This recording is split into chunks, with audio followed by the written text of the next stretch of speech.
Hello everyone. NCERT +2 ഫിസിക്സിലെ ആദ്യത്തെ പാഠമായ electric charges and ഫീൽഡ്സിൻ്റെ രണ്ടാമത്തെ video ആണിത്. ഈ കാണുന്നവയാണ് ഈ പാഠത്തിലെ പ്രധാനമായിട്ടുള്ള ടോപ്പിക്കുകൾ. കഴിഞ്ഞ വീഡിയോയിൽ നമ്മൾ ഇലക്ട്രിക് ചാർജിനെ പറ്റിയും കൂളംസ് ഫോഴ്സിനെ പറ്റിയും പഠിക്കുകയുണ്ടായി. ഈ വീഡിയോയിലും നമ്മൾ കൂളംസ് ഫോഴ്സിൽ തന്നെയാണ് തുടങ്ങുന്നത്. അതുകൂടാതെ ഇലക്ട്രിക് ഫീൽഡ്, ഇലക്ട്രിക് ഫ്ലക്സ് എന്നീ ടോപ്പിക്കുകളും നമ്മൾ ഡിസ്കസ് ചെയ്യുന്നതാണ്. നമുക്ക് കൂളംസ് ഫോഴ്സിൻ്റെ ഇക്വേഷൻ ഒന്ന് റീകോൾ ചെയ്യാം. രണ്ട് ചാർജുകൾ Q1, Q2, അവയ്ക്കിടയിലുള്ള ദൂരം R. അങ്ങനെയാണെങ്കിൽ അവയ്ക്കിടയിലുള്ള ഫോഴ്സിൻ്റെ equation K into modulus of Q1 into Q2 divided by R². K എന്നത് ഇവിടെ ഒരു കോൺസ്റ്റൻ്റ് ആണ്. ആ കോൺസ്റ്റൻ്റെ വാല്യൂ 1/4πε0 എന്നാണ്. ε0 പെർമിറ്റിവിറ്റി ഓഫ് ഫ്രീ സ്പേസ് എന്ന് പറയുന്ന ഒരു കോൺസ്റ്റൻ്റ് ആണ്. SI യൂണിറ്റ്സിൽ അതിൻ്റെ വാല്യൂ 8.85 ഇൻറ്റു 10⁻⁻12 ആണ്. ഇതിൻ്റെ യൂണിറ്റ് എന്താണെന്ന് നമുക്ക് നോക്കാം. എഫിൻ്റെ SI യൂണിറ്റ് ന്യൂട്ടൺ ആണ്. ഇനി എഫിൻ്റെ ഇക്വേഷൻ ശ്രദ്ധിക്കുക. R² LHSൻ്റെ ന്യൂമറേറ്ററിലേക്കും Q1 ഇൻറ്റു Q2 LHSൻ്റെ ഡിനോമിനേറ്ററിലേക്കും പോവുകയാണെങ്കിൽ Kൻ്റെ unit newton metre square coulomb to the power -2 ആണെന്ന് നമുക്ക് കാണാം. ε0 Kൻ്റെ ഡിനോമിനേറ്ററിലാണ് വരുന്നത്. അപ്പോൾ ε0ൻ്റെ unit newton inverse metre to the power -2 coulomb square എന്നായിരിക്കും. ഇനി ഫോഴ്സിൻ്റെ ചില പ്രോപ്പർട്ടീസിനെ പറ്റി നമുക്ക് ഡിസ്കസ് ചെയ്യാം. ആദ്യം ഫോഴ്സ് ഒരു വെക്റ്റർ ക്വാണ്ടിറ്റിയാണ്. അതായത് ഫോഴ്സിൻ്റെ അളവ് എത്രത്തോളം ഉണ്ട് എന്നറിഞ്ഞതുകൊണ്ട് മാത്രമായില്ല, അത് ഏത് ഡയറക്ഷനിലാണ് ആക്ട് ചെയ്യുന്നത് എന്നും സ്പെസിഫൈ ചെയ്യണം. ലൈക്ക് ചാർജസ്, അതായത് ഒരുപോലുള്ള ചാർജസ്, രണ്ട് പോസിറ്റീവ് ചാർജസ് അല്ലെങ്കിൽ രണ്ട് നെഗറ്റീവ് ചാർജസ്, അങ്ങനെയുള്ള ചാർജസിൻ്റെ ഇടയിലുള്ള ഫോഴ്സ് അവയെ തമ്മിൽ അകറ്റാൻ പ്രേരിപ്പിക്കുന്ന രീതിയിലുള്ളതായിരിക്കും. അതേസമയം ഒരു പോസിറ്റീവും ഒരു നെഗറ്റീവും ചാർജ് തമ്മിലുള്ള ഫോഴ്സ് അവയെ തമ്മിൽ ആകർഷിക്കുന്ന രീതിയിലുള്ളതായിരിക്കും. അടുത്തത്, ഫോഴ്സിൻ്റെ ഇക്വേഷൻ ഉപയോഗിച്ച് നമ്മൾ കാൽക്കുലേഷൻ ചെയ്യുമ്പോൾ അതിൻ്റെ സൈൻ കാരണം നമുക്ക് കൺഫ്യൂഷൻസ് വരാൻ ചാൻസ് ഉണ്ട്. അപ്പോൾ അത്തരം കൺഫ്യൂഷൻ ഒഴിവാക്കാൻ ചെയ്യാവുന്നത് എന്താണെന്ന് വെച്ചാൽ, ഫോഴ്സിൻ്റെ മാഗ്നിറ്റ്യൂഡ് കാൽക്കുലേറ്റ് ചെയ്യുമ്പോൾ ചാർജസിൻ്റെ സൈൻസ് ഇഗ്നോർ ചെയ്യുക. നെഗറ്റീവ് ചാർജസ് ഉണ്ടെങ്കിലും അത് ഇഗ്നോർ ചെയ്തിട്ട് മാഗ്നിറ്റ്യൂഡ് കണ്ടുപിടിക്കുക. അതിനുശേഷം അപ്രോപ്രിയേറ്റ് ആയിട്ടുള്ള വെക്ടറുകൾ ഉപയോഗിച്ച് ഏത് ഡയറക്ഷനിലാണോ ഫോഴ്സ് ആക്ട് ചെയ്യുന്നത് ആ ഡയറക്ഷൻ കൃത്യമായിട്ട് കാണിക്കുക. എന്താണ് ഈ പറഞ്ഞതുകൊണ്ട് ഉദ്ദേശിച്ചതെന്ന് നമുക്കൊരു എക്സാമ്പിളിലൂടെ നോക്കാം. ആദ്യം ഇടതുവശത്തുള്ള എക്സാമ്പിളിൽ നമുക്ക് കൺസിഡർ ചെയ്യാം.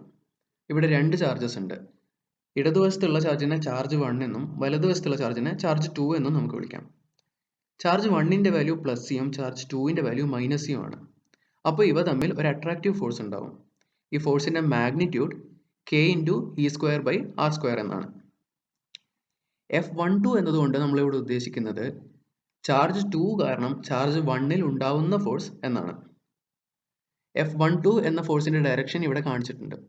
X ആക്സിസിൻ്റെ ഡയറക്ഷനിലാണ്, അതായത് I ക്യാപ് എന്ന യൂണിറ്റ് വെക്ടറിൻ്റെ ഡയറക്ഷനിലാണ് ഈ ഫോഴ്സ് ആക്ട് ചെയ്യുന്നത്. അതുകൊണ്ട് F12 എന്ന force K E²/R² I cap എന്നാണ്. അതേസമയം F21 എന്ന ഫോഴ്സ്, രണ്ടാമത്തെ ചാർജുള്ള ഫോഴ്സ്, ഇടതുവശത്തേക്കാണ് ആക്ട് ചെയ്യുന്നത്, അതായത് -I ക്യാപ് എന്ന യൂണിറ്റ് വെക്ടറിൻ്റെ ഡയറക്ഷനിൽ. അതുകൊണ്ട് F21 എന്ന force -K E²/R² I cap എന്നാണ്. ഇനി വലതുവശത്തെ എക്സാമ്പിൾ. ഇവിടെ രണ്ട് പോസിറ്റീവ് ചാർജസ് ആണുള്ളത്. അതുകൊണ്ട് ഇവയിൽ ഓരോന്നിലും ഒരു റിപ്പൾസീവ് ഫോഴ്സ് ആണ് ആക്ട് ചെയ്യുന്നത്. F12 എന്ന ഫോഴ്സ് -I ക്യാപ് എന്ന യൂണിറ്റ് വെക്ടറിന്റെ ഡയറക്ഷനിലാണ് ആക്ട് ചെയ്യുന്നത്. അതുകൊണ്ട് F12 = -K E²/R² I cap. അതേസമയം രണ്ടാമത്തെ ചാർജിലുള്ള ഫോഴ്സ് F21 I ക്യാപിന്റെ ഡയറക്ഷനിലാണ് ആക്ട് ചെയ്യുന്നത്. അപ്പോൾ F12 = K E²/R² I cap. ഇനി നമുക്ക് ജനറൽ ആയിട്ടുള്ള ഒരു കേസ് കൺസിഡർ ചെയ്യാം. രണ്ട് ചാർജുകൾ Q1, Q2. ഇവയുടെ പൊസിഷൻ വെക്ടറുകൾ, അതായത് ഒറിജിനിൽ നിന്ന് അവ ഏത് പോയിന്റിലാണോ ഉള്ളത് ആ പോയിന്റിലേക്ക് ഡയറക്റ്റ് ചെയ്യുന്ന വെക്ടറുകൾ വെക്ടർ R1ഉം വെക്ടർ R2ഉം ആണ്. Q1ൽ നിന്ന് Q2യിലേക്ക് പോയിന്റ് ചെയ്യുന്ന വെക്ടറാണ് vector R12. Vector R12 = vector R2 - vector R1. ഇനി നമ്മൾ വെക്ടർ R12ൻ്റെ ഡയറക്ഷനിലുള്ള യൂണിറ്റ് വെക്ടറിനെ ഡിഫൈൻ ചെയ്യുന്നു.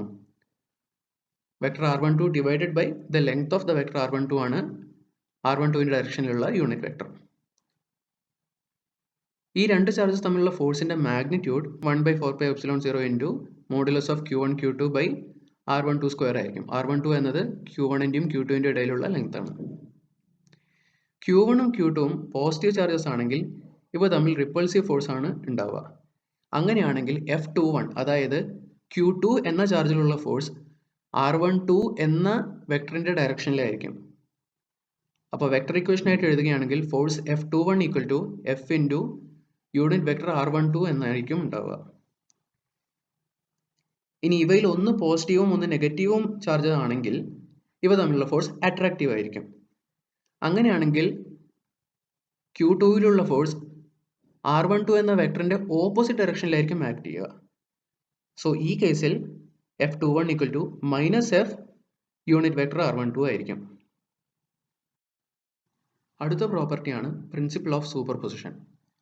ഒന്നിൽ കൂടുതൽ ചാർജുകൾ ഒരു ചാർജിൽ ഫോഴ്സ് ചെലുത്തുന്നുണ്ടെങ്കിൽ ടോട്ടൽ ഫോഴ്സ് എങ്ങനെ കണ്ടുപിടിക്കാം? ഈ തന്ന ചിത്രത്തിൽ ശ്രദ്ധിക്കുക. ഇതിൽ 3 ചാർജുകളുണ്ട്, Q1, Q2, Q3. എല്ലാം പോസിറ്റീവ് ചാർജസ് ആയിട്ടാണ് നമ്മൾ കൺസിഡർ ചെയ്തിരിക്കുന്നത്.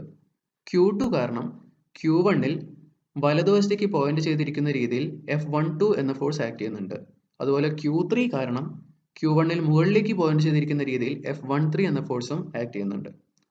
പ്രിൻസിപ്പിൾ ഓഫ് സൂപ്പർ പൊസിഷൻ എന്താണ് പറയുന്നതെന്ന് വെച്ചാൽ total force on a point charge due to multiple charges is the vector sum of the forces on the charge due to every charge. ഓരോ charge കാരണവും Q1ൽ act ചെയ്യുന്ന ഫോഴ്സുകൾ എന്താണോ അവ ഓരോന്നും കണ്ടുപിടിച്ച് അവയുടെ വെക്ടർ സം ആയിരിക്കും ടോട്ടൽ ഫോഴ്സ്. അതാണ് ഈ ഡയഗ്രത്തിൽ F1 എന്ന് കാണിച്ചിരിക്കുന്നത്. അതുപോലെ തന്നെ n ചാർജസ് ഉള്ള ഒരു സിസ്റ്റമാണ് നമ്മൾ കൺസിഡർ ചെയ്യുന്നതെങ്കിൽ Q1 എന്ന ചാർജിൽ ആക്ട് ചെയ്യുന്ന എല്ലാ ഫോഴ്സസും സെപ്പറേറ്റ് ആയി കണ്ടുപിടിക്കുക. F12, F13, F1n വരെയുള്ള എല്ലാ ഫോഴ്സസും അവയുടെ എല്ലാം വെക്ടർ സം ആയിരിക്കും Q1ൽ ആക്ട് ചെയ്യുന്ന ടോട്ടൽ ഫോഴ്സ്. ഇനി നമുക്കൊരു എക്സാമ്പിൾ നോക്കാം. 4 ചാർജുകൾ കൺസിഡർ ചെയ്യുക. ഇവയെ ഒരു സ്ക്വയറിന്റെ 4 കോർണറുകളിലായിട്ടാണ് അറേഞ്ച് ചെയ്തിരിക്കുന്നത്. ഇവയിൽ A, B, D എന്നീ കോർണറുകളിലുള്ള 3 ചാർജുകൾക്ക് ഒരേ വാല്യൂ ആണ് -Q. C എന്ന കോർണറിലുള്ള ചാർജിന്റെ വാല്യൂ +2√2Q. ഓൾസോ ഈ സ്ക്വയറിന്റെ സൈഡിന്റെ ലെങ്ത് A എന്നാണ്. A എന്ന കോർണറിലുള്ള ചാർജിൽ ആക്ട് ചെയ്യുന്ന ടോട്ടൽ ഫോഴ്സ് ആണ് നമുക്ക് കണ്ടുപിടിക്കേണ്ടത്. ഈ ചാർജിൽ ആക്ട് ചെയ്യുന്ന എല്ലാ ഫോഴ്സുകളെയും വലതുവശത്തെ ഡയഗ്രത്തിൽ കാണിച്ചിരിക്കുന്നു. 3 ഫോഴ്സുകളാണ് മൊത്തത്തിൽ ഈ ചാർജിൽ ആക്ട് ചെയ്യുന്നത്. B എന്ന കോർണറിലുള്ള ചാർജ് കാരണം F12 എന്ന റിപ്പൾസീവ് ഫോഴ്സ്, D എന്ന കോർണറിലുള്ള ചാർജ് കാരണം F14 എന്ന റിപ്പൾസീവ് ഫോഴ്സ്, C എന്ന കോർണറിലെ ചാർജ് കാരണം F13 എന്ന അട്രാക്റ്റീവ് ഫോഴ്സ്. ഇനി നമുക്ക് ഇവിടെ മാഗ്നിറ്റ്യൂഡുകൾ കണ്ടുപിടിക്കാം. F12ഉം F14ഉം റൈറ്റ് ആംഗിളിലാണ് ആക്ട് ചെയ്യുന്നത് എന്നതുകൊണ്ട് ഇവയുടെ റിസൾട്ടന്റ് നമുക്ക് ഈസിയായി പൈതഗോറസ് തിയറം ഉപയോഗിച്ച് കണ്ടുപിടിക്കാം. ഓൾസോ F12ന്റെയും F14ന്റെയും മാഗ്നിറ്റ്യൂഡുകൾ സെയിം ആയതുകൊണ്ട് ഇവയുടെ റിസൾട്ടന്റിന്റെ ഡയറക്ഷൻ ഈ സ്ക്വയറിന്റെ ഡയഗണലിന്റെ അലോങ് ആയിരിക്കും. So resultant force equal to √2K into Q²/A², അതാണ് മാഗ്നിറ്റ്യൂഡ്. ഡയറക്ഷൻ സിയിൽ നിന്ന് എയിലേക്ക് പോയിന്റ് ചെയ്യുന്ന യൂണിറ്റ് വെക്ടറിന്റെ ഡയറക്ഷൻ ആയിരിക്കും. F13 എന്ന ഫോഴ്സ് K ഇൻറ്റു √2Q²/A², എയിൽ നിന്ന് സിയിലേക്ക് പോയിന്റ് ചെയ്യുന്ന യൂണിറ്റ് വെക്ടറിന്റെ ഡയറക്ഷനിൽ ആക്ട് ചെയ്യുന്നു. സോ റിസൾട്ടന്റ് കണ്ടുപിടിക്കാൻ നമുക്കുള്ളത് ഒരേ മാഗ്നിറ്റ്യൂഡ് ഉള്ള എന്നാൽ ഓപ്പോസിറ്റ് ഡയറക്ഷനിൽ ആക്ട് ചെയ്യുന്ന 2 ഫോഴ്സസ് ആണ്. സോ റിസൾട്ടന്റ് ഫോഴ്സ് 0 ആണ്. അടുത്തതായി നമ്മൾ ഡിസ്കസ് ചെയ്യുന്ന കൺസെപ്റ്റ് ഇലക്ട്രിക് ഫീൽഡ് ആണ്. നമുക്കൊരു ചോദ്യത്തിൽ നിന്ന് തുടങ്ങാം. 2 ചാർജുകൾ സെപ്പറേറ്റഡ് ആയിട്ടാണ് ഇരിക്കുന്നതെങ്കിൽ പോലും അവയ്ക്കിടയിൽ ഒരു ഫോഴ്സ് ഉണ്ടാകും. സോ ചാർജസ് കോണ്ടാക്റ്റിൽ അല്ലാതിരുന്നിട്ട് കൂടി എങ്ങനെയാണ് തമ്മിൽ ഇന്ററാക്ട് ചെയ്യുന്നത്? ഇത് നമ്മൾ മനസ്സിലാക്കുന്നത് ഇലക്ട്രിക് ഫീൽഡിന്റെ ഐഡിയ ഉപയോഗിച്ചാണ്. ഒരു ചാർജ് അതിനു ചുറ്റും ഒരു ഇലക്ട്രിക് ഫീൽഡ് പ്രൊഡ്യൂസ് ചെയ്യുന്നു. അതായത് സ്പേസിൽ എവിടെയെങ്കിലും ഒരു പോയിന്റിൽ ഒരു ചാർജ് ഉണ്ടെങ്കിൽ ആ ചാർജ് ആ പോയിന്റിൽ ഉണ്ട് എന്ന ഇൻഫർമേഷൻ ഇലക്ട്രിക് ഫീൽഡിന്റെ രൂപത്തിൽ ആ സ്പേസ് മൊത്തം വ്യാപിച്ചു നിൽക്കുന്നു. ഇനി നമ്മളൊരു പുതിയ ചാർജ് കൊണ്ടുവന്ന് ഒരു പോയിന്റിൽ വെക്കുകയാണെങ്കിൽ ഈ ചാർജ് ആദ്യം കൊണ്ടുവന്ന ചാർജിന്റെ ഇലക്ട്രിക് ഫീൽഡുമായി ഇന്ററാക്ട് ചെയ്യുകയും അതുവഴി ഒരു ഫോഴ്സ് എക്സ്പീരിയൻസ് ചെയ്യുകയും ചെയ്യുന്നു. ഇലക്ട്രിക് ഫീൽഡ് ഒരു വെക്റ്റർ ക്വാണ്ടിറ്റിയാണ്. ഒരു പോസിറ്റീവ് ചാർജ് കാരണമുള്ള ഇലക്ട്രിക് ഫീൽഡിന്റെ ഡയറക്ഷൻ ആ പോസിറ്റീവ് ചാർജ് ഉള്ള ലൊക്കേഷനിൽ നിന്നും പുറത്തേക്ക്, അതായത് റേഡിയലി ഔട്ട്വേർഡ് പോയിന്റ് ചെയ്യുന്ന രീതിയിലാണ് കൺസിഡർ ചെയ്യുന്നത്. അതുപോലെ ഒരു നെഗറ്റീവ് ചാർജ് കാരണമുള്ള ഇലക്ട്രിക് ഫീൽഡിന്റെ ഡയറക്ഷൻ പുറത്തു നിന്നും റേഡിയലി ഇൻവേർഡ് പോയിന്റ് ചെയ്യുന്ന രീതിയിലാണ്. ഒറിജിനിൽ ക്യാപിറ്റൽ Q എന്നൊരു ചാർജ് ഉണ്ടെന്ന് സങ്കല്പിക്കുക. അങ്ങനെയാണെങ്കിൽ അവിടെ നിന്നും r ഡിസ്റ്റൻസ് മാറിയുള്ള ഒരു പോയിന്റിലുള്ള ഇലക്ട്രിക് ഫീൽഡിന്റെ വാല്യൂ 1/4πε0 ക്യാപിറ്റൽ Q/r² എന്നാണ്. ഡയറക്ഷൻ r cap, അതായത് പുറത്തേക്ക് തള്ളി നിൽക്കുന്ന യൂണിറ്റ് വെക്ടർ. ഇനി നമ്മൾ പുതിയൊരു സ്മോൾ q എന്ന ചാർജിനെ ആ പോയിന്റിൽ കൊണ്ടുവയ്ക്കുകയാണെങ്കിൽ അത് എക്സ്പീരിയൻസ് ചെയ്യുന്ന force 1/4πε0 capital Q small q/r² എന്നായിരിക്കും. ഏത് ചാർജ് കാരണമാണോ ഫീൽഡ് പ്രൊഡ്യൂസ്ഡ് ആവുന്നത് ആ ചാർജിനെ സോഴ്സ് ചാർജ് എന്നും ഏത് ചാർജാണോ അതിന്റെ എഫക്റ്റ് എക്സ്പീരിയൻസ് ചെയ്യുന്നത് അതിനെ ടെസ്റ്റ് ചാർജ് എന്നും വിളിക്കാം. പക്ഷേ ഏതിനെ സോഴ്സ് ചാർജ് ഏതിനെ ടെസ്റ്റ് ചാർജ് എന്ന് വിളിക്കണം എന്നുള്ളത് നിങ്ങളുടെ പ്രോബ്ലത്തിനെ ഡിപ്പെൻഡ് ചെയ്യും. കാരണം ഇവിടെ പറയുന്ന ഈ ടെസ്റ്റ് ചാർജും അതിൻ്റെതായ ഒരു ഫീൽഡ് പ്രൊഡ്യൂസ് ചെയ്യുന്നുണ്ട്. ഈ കേസിലുള്ള ഫോഴ്സിനെ Q into electric field at that point എന്ന് എഴുതാം. F = QE. നേരത്തെ പറഞ്ഞതുപോലെ ഇലക്ട്രിക് ഫീൽഡ് ഒരു വെക്ടറാണ്. അതിൻ്റെ യൂണിറ്റ് ന്യൂട്ടൺ പെർ കൂളം ആണ്. ഇനി ഒന്നിൽ കൂടുതൽ ചാർജുകൾ ഉണ്ടെങ്കിൽ അവ കാരണം ഒരു പോയിന്റിലുള്ള ഇലക്ട്രിക് ഫീൽഡ് എന്തായിരിക്കും? വെക്ടർ ആയതുകൊണ്ട് നേരത്തെ ഫോഴ്സിന്റെ കേസിൽ പറഞ്ഞ പോലെ ഓരോ ചാർജ് കാരണവും ആ പോയിന്റിലുള്ള ഇലക്ട്രിക് ഫീൽഡ് കണ്ടുപിടിക്കുക. അതിനുശേഷം അവയുടെ വെക്ടർ സം കാണാം. അതായിരിക്കും എല്ലാ ചാർജസും കാരണം ആ പോയിന്റിലുള്ള ടോട്ടൽ ഇലക്ട്രിക് ഫീൽഡ്. അടുത്തത് F = QE ആണെന്ന് നമ്മൾ കണ്ടു. ഈ Q ഒരു യൂണിറ്റ് ചാർജ് ആണെങ്കിൽ അഥവാ അതിന്റെ വാല്യൂ 1 കൂളം ആണെങ്കിൽ ഈ ചാർജ് ആ പോയിന്റിൽ എക്സ്പീരിയൻസ് ചെയ്യുന്ന ഫോഴ്സും ഈ ചാർജ് നിൽക്കുന്ന ആ പോയിന്റിലെ ഇലക്ട്രിക് ഫീൽഡിന്റെ മാഗ്നിറ്റ്യൂഡും ഒന്നാണ്. അതുവഴി നമുക്ക് ഇലക്ട്രിക് ഫീൽഡിനെ ഡിഫൈൻ ചെയ്യാം. എങ്ങനെ? അതായത് ഒന്നോ ഒന്നിൽ കൂടുതലോ ചാർജസ് ഉണ്ടെങ്കിൽ ഒരു പോയിന്റിലുള്ള ഫീൽഡ് എന്തായിരിക്കും? It can be defined as the force that a unit positive charge would experience if placed at that point. അടുത്തത് എന്താണ് നമുക്ക് ഫീൽഡിന്റെ ഈ കൺസെപ്റ്റ് കൊണ്ടുള്ള ശരിയായ ആവശ്യം? നമ്മൾ നേരത്തെ പറഞ്ഞു ചാർജുകൾ ഇതുവഴിയാണ് ഇന്ററാക്ട് ചെയ്യുന്നത് എന്നൊക്കെ.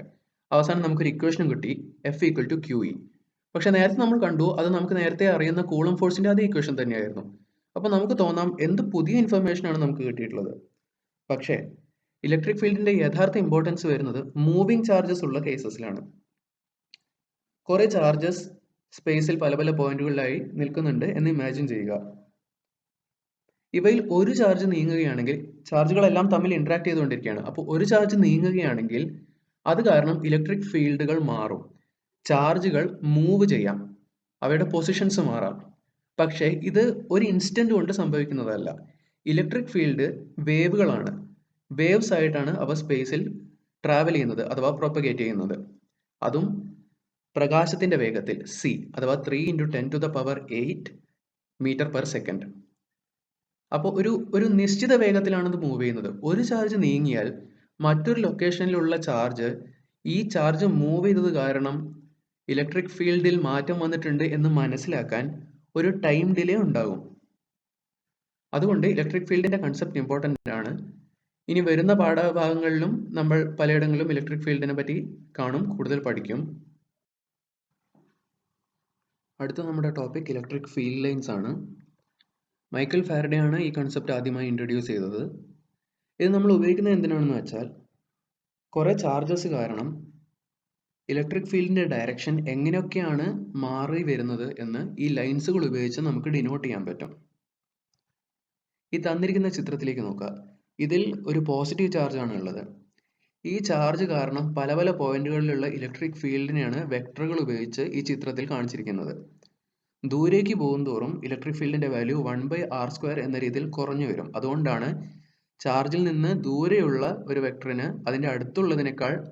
ചാർജിന്റെ അടുത്തുള്ളതിനേക്കാൾ കുറവ് ലെങ്ത് കാണിച്ചിരിക്കുന്നത്. ഇനി ഒരേ ഡയറക്ഷനിൽ പോയിന്റ് ചെയ്യുന്ന വെക്ടറുകളെ കൂട്ടി യോജിപ്പിക്കുമ്പോൾ നമുക്ക് കിട്ടുന്നതാണ് ഫീൽഡ് ലൈൻസ്. അടുത്തത് ഡയറക്ഷനെ പറ്റി മാത്രമല്ല, ഫീൽഡിന്റെ വാല്യൂവിനെ പറ്റിയും ഇലക്ട്രിക് ഫീൽഡ് ലൈൻസ് ഉപയോഗിച്ച് നമുക്ക് ഇൻഫർമേഷൻ കിട്ടുന്നുണ്ട്. അതെങ്ങനെയാണെന്ന് നോക്കാം. ഈ രണ്ടാമത്തെ ചിത്രത്തിലേക്ക് ശ്രദ്ധിക്കുക. ഇതിൽ O എന്ന പോയിന്റിലുള്ള ഒരു പോസിറ്റീവ് ചാർജ് കാരണമുള്ള ഇലക്ട്രിക് ഫീൽഡ് ലൈൻസ് ആണ് ചിത്രത്തിൽ കാണുന്നത്. ഈ ചിത്രത്തിൽ കാണിച്ചിരിക്കുന്ന ഫീൽഡ് ലൈനുകൾ O എന്ന പോയിന്റിന് അടുത്തുള്ള ഒരു സർക്കിളിലൂടെ പാസ് ചെയ്യുന്നുണ്ട്. ഇതേ വലുപ്പത്തിലുള്ള ഒരു സർക്കിൾ കുറച്ചുകൂടി ദൂരത്ത് കൺസിഡർ ചെയ്യുകയാണെങ്കിൽ എല്ലാ ഫീൽഡ് ലൈൻസും അതിലൂടെ പാസ് ചെയ്യില്ല എന്ന് കാണാം. എല്ലാം പാസ് ചെയ്യാൻ അതിനേക്കാൾ വലിയൊരു സർക്കിൾ കൺസിഡർ ചെയ്യേണ്ടി വരുന്നുണ്ട്. സോ ഒരു ഗിവൺ റീജിയണിലൂടെ എത്രത്തോളം ഫീൽഡ് ലൈൻസ് കടന്നു പോകുന്നുണ്ട് എന്നത് ആ റീജിയണിലെ ഇലക്ട്രിക് ഫീൽഡിന്റെ വാല്യൂവിനെ സൂചിപ്പിക്കുന്നുണ്ട്. അഥവാ ഫീൽഡ് ലൈൻസ് എത്രത്തോളം അടുത്ത് കൂടി നിൽക്കുന്നുണ്ട് എന്നത് ഇലക്ട്രിക് ഫീൽഡിന്റെ ശക്തിനെ പറ്റിയുള്ള ഒരു ഇൻഫർമേഷൻ ആണ്. ഇലക്ട്രിക് ഫീൽഡിന്റെ വാല്യൂ ദൂരേക്ക് പോകുന്തോറും വീക്ക് ആവുന്നത് കൊണ്ടാണ് ഫീൽഡ് ലൈനുകൾ അകന്നകന്നു പോകുന്നത് ദൂരേക്ക് പോകുന്തോറും. ഇനി നമുക്ക് ഇലക്ട്രിക് ഫീൽഡ് ലൈൻസിന്റെ ചില എക്സാമ്പിൾസ് കാണാം. ഈ ചിത്രങ്ങളിൽ കാണുന്നത് ചാർജസ് കൊണ്ടുള്ള പല പല കോൺഫിഗറേഷൻസ് ആണ്. ഈ കോൺഫിഗറേഷൻസ് മാറുന്നതിനനുസരിച്ച് ഇലക്ട്രിക് ഫീൽഡ് ലൈൻസിന്റെ അറേഞ്ച്മെന്റുകൾ എങ്ങനെ മാറുന്നു എന്ന് നമുക്ക് നോക്കാം. ആദ്യത്തെ ചിത്രത്തിൽ ഈക്വൽ മാഗ്നിറ്റ്യൂഡ് ഉള്ള ഒരു പോസിറ്റീവ് ചാർജും ഒരു നെഗറ്റീവ് ചാർജുമാണ് ഉള്ളത്. ഈക്വൽ മാഗ്നിറ്റ്യൂഡ് ആയതുകൊണ്ട് രണ്ടിടത്തെയും ഫീൽഡ് ലൈനുകൾ ഒരേപോലെ എഫക്റ്റഡ് ആയിട്ടുണ്ട്. പോസിറ്റീവ് ചാർജിൽ നിന്നും പുറത്തേക്ക് വരുന്ന രീതിയിൽ ഇലക്ട്രിക് ഫീൽഡ് ലൈൻസ് ഒറിജിനേറ്റ് ചെയ്യുന്നുണ്ടെങ്കിലും നെഗറ്റീവ് ചാർജിന്റെ ഇൻഫ്ലുവൻസ് കാരണം അവ വളഞ്ഞ് നെഗറ്റീവ് ചാർജുള്ള ലൊക്കേഷനിലേക്ക് കയറി പോകുന്ന രീതിയിലാകുന്നു. രണ്ടാമത്തെ ചിത്രത്തിൽ രണ്ട് പോസിറ്റീവ് ചാർജുകളാണ് ഉള്ളത്. സോ ഇവ തമ്മിൽ ഒരു റിപ്പൾസീവ് ഫോഴ്സ് ഉണ്ട്. അതുകൊണ്ട് ഒറിജിനേറ്റ് ചെയ്തു വരുന്ന ഫീൽഡ് ലൈൻസ് തമ്മിൽ നിന്നും അകന്നു മാറി വളഞ്ഞു പോകുന്നു. മൂന്നാമത്തെ ചിത്രത്തിൽ -1 കൂളം ചാർജും 3 കൂളം ചാർജുമാണ് ഉള്ളത്. 3 കൂളം ചാർജിന്റെ എൻഡിൽ കൂടുതൽ ചാർജ് ഉള്ളതുകൊണ്ട് ആ എൻഡിലെ ഇലക്ട്രിക് ഫീൽഡ് ലൈൻസ് അധികം ഡിസ്റ്റോർട്ടഡ് ആയി കാണുന്നില്ല. കൂടുതൽ എഫക്റ്റഡ് ആയിട്ടുള്ളത് -1 കൂളം ചാർജിന്റെ ഭാഗത്തുള്ള ഫീൽഡ് ലൈൻസ് ആണ്. നാലാമത്തെ ചിത്രത്തിലും ഇതിന് സമാനമായ ഒരു സിറ്റുവേഷൻ ആണ് ഉള്ളത്. പക്ഷേ പ്ലസ് ചാർജും മൈനസ് ചാർജും തമ്മിൽ സ്വിച്ച് ചെയ്തിരിക്കുന്നു. ഷേപ്പ് സിമിലർ ആണെങ്കിലും ആരോസിന്റെ ഡയറക്ഷൻ മാറിയത് ശ്രദ്ധിക്കുക. ഒരു കാര്യം കൂടി ഇതിൽ ശ്രദ്ധിക്കേണ്ടത് എന്താണെന്ന് വെച്ചാൽ ഫീൽഡ് ലൈനുകൾ ഒരിക്കലും തമ്മിൽ ക്രോസ് ചെയ്യുകയില്ല. അങ്ങനെ ചെയ്യുകയാണെങ്കിൽ ആ ക്രോസ് ചെയ്യുന്ന ഒരു പോയിന്റിൽ ഒരു ചാർജ് ഉണ്ടെങ്കിൽ അത് ഏത് ഡയറക്ഷനിലാണ് ഫോഴ്സ് അനുഭവിക്കുക എന്ന് നമുക്ക് കൃത്യമായി പറയാൻ പറ്റില്ല.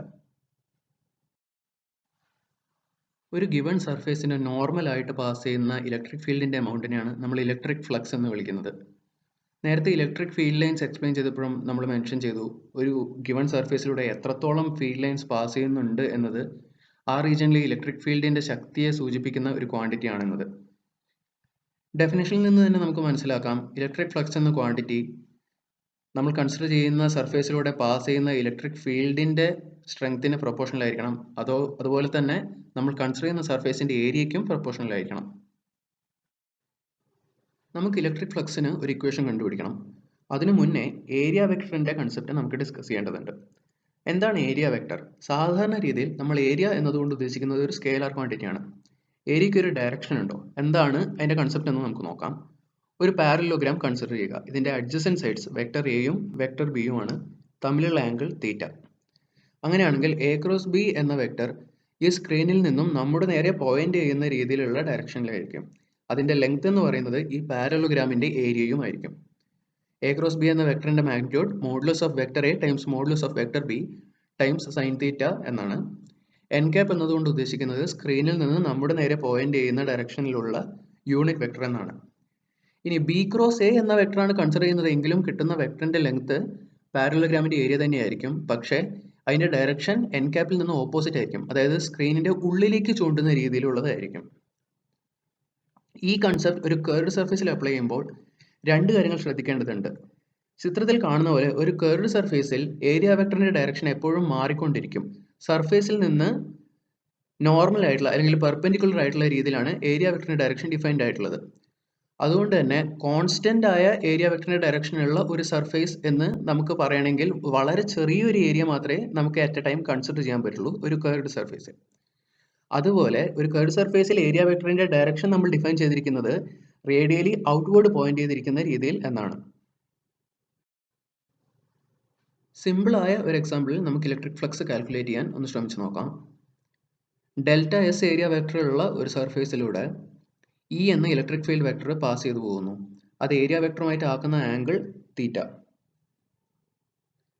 ചിത്രത്തിൽ കാണിച്ചതുപോലെ ഈ ഇലക്ട്രിക് ഫീൽഡ് വെക്ടറിനെ ഡെൽറ്റ എസിന്റെ ഡയറക്ഷനിലുള്ള ഒരു കമ്പോണന്റ് ആയും അതിന് പെർപെൻഡിക്കുലർ ആയിട്ടുള്ള ഒരു കമ്പോണന്റ് ആയും നമുക്ക് റിസോൾവ് ചെയ്ത് എഴുതാം. ഇവിടെ ഡെൽറ്റ എസിന്റെ ഡയറക്ഷനിലുള്ള കമ്പോണന്റ് ഇ കോസ് തീറ്റയാണ്. ഈ കമ്പോണന്റിനെയാണ് സർഫേസിലൂടെ പാസ് ചെയ്തു പോകുന്നത് എന്നതുകൊണ്ട് നമ്മൾ ഉദ്ദേശിക്കുന്നത്. അങ്ങനെയാണെങ്കിൽ ഈ കേസിൽ ഇലക്ട്രിക് ഫ്ലക്സിന്റെ equation E cos theta into delta S എന്നായിരിക്കും. ഡെൽറ്റ എസ് എന്നതുകൊണ്ട് ഇവിടെ ഉദ്ദേശിച്ചത് ഏരിയ വെക്ടറിന്റെ മാഗ്നിറ്റ്യൂഡ് അഥവാ ഈ സർഫേസിന്റെ ഏരിയ. ഇലക്ട്രിക് ഫ്ലക്സിന്റെ ഇക്വേഷനെ അപ്പോൾ നമുക്ക് ഇ ഡോട്ട് ഡെൽറ്റ എസ് എന്ന് എഴുതാം, അതായത് ഇലക്ട്രിക് ഫീൽഡിന്റെയും ഏരിയ വെക്ടറിന്റെയും ഡോട്ട് പ്രൊഡക്റ്റ് ആയിട്ട്. പക്ഷേ ഈ ഇക്വേഷൻ അപ്ലിക്കബിൾ ആവുന്നത് നമ്മൾ കൺസിഡർ ചെയ്യുന്ന സർഫേസിന്റെ ഏരിയ വെക്ടറിന്റെ ഡയറക്ഷൻ കോൺസ്റ്റന്റ് ആണെങ്കിൽ മാത്രമാണ്. നേരത്തെ പറഞ്ഞതുപോലെ ഒരു കർവ്ഡ് സർഫേസിൽ ഏരിയ വെക്ടറിന്റെ ഡയറക്ഷൻ മാറിക്കൊണ്ടിരിക്കുന്നുണ്ട്. അങ്ങനെയുള്ള കേസിൽ നമ്മൾ ചെയ്യുന്നത് എന്താണെന്ന് വെച്ചാൽ ഈ കർവ്ഡ് സർഫേസിനെ ചെറിയ ചെറിയ ഭാഗങ്ങളാക്കി വിഭജിക്കണം, സച്ച് ദാറ്റ് ഒരു പാർട്ട് എടുത്താൽ അതിന്റെ ഏരിയ വെക്ടറിന്റെ ഡയറക്ഷൻ കോൺസ്റ്റന്റ് ആണ്. അങ്ങനെയുള്ള ഓരോ പാർട്ടിലും ഇ ഡോട്ട് ഡെൽറ്റ എസ് എന്ന ഇക്വേഷൻ അപ്ലൈ ചെയ്ത് ഓരോ ഇടത്തെ റിസൾട്ടുകളെയും സം ചെയ്ത് കിട്ടുന്നതായിരിക്കും ഫൈനൽ റിസൾട്ട്. ഈ പ്രൊസീജിയർ ഏറ്റവും ആക്യുറേറ്റ് ആവണമെങ്കിൽ ഈ വിഭജിച്ച പോർഷൻസിന്റെ വലുപ്പം കൂടുതൽ കൂടുതൽ ചെറുതാവേണ്ടി വരും. അങ്ങനെയുള്ള ലിമിറ്റിൽ നമ്മുടെ ഇക്വേഷൻ ഒരു ഇന്റഗ്രലായി മാറും. E dot integral E dot D S over the curved surface that we want to find out the electric flux. അടുത്ത വീഡിയോയിൽ നമ്മൾ ഡിസ്കസ് ചെയ്ത് തുടങ്ങാൻ പോകുന്ന ടോപ്പിക് ഇലക്ട്രിക് ഡൈപോൾ ആണ്. ഒരു പോസിറ്റീവ് ചാർജും ഒരു നെഗറ്റീവ് ചാർജും സം പെർട്ടിക്കുലർ സെപ്പറേഷനിൽ നിൽക്കുന്ന ഒരു കോൺഫിഗറേഷനെയാണ് നമ്മൾ ഇലക്ട്രിക് ഡൈപോൾ എന്ന് വിളിക്കുന്നത്.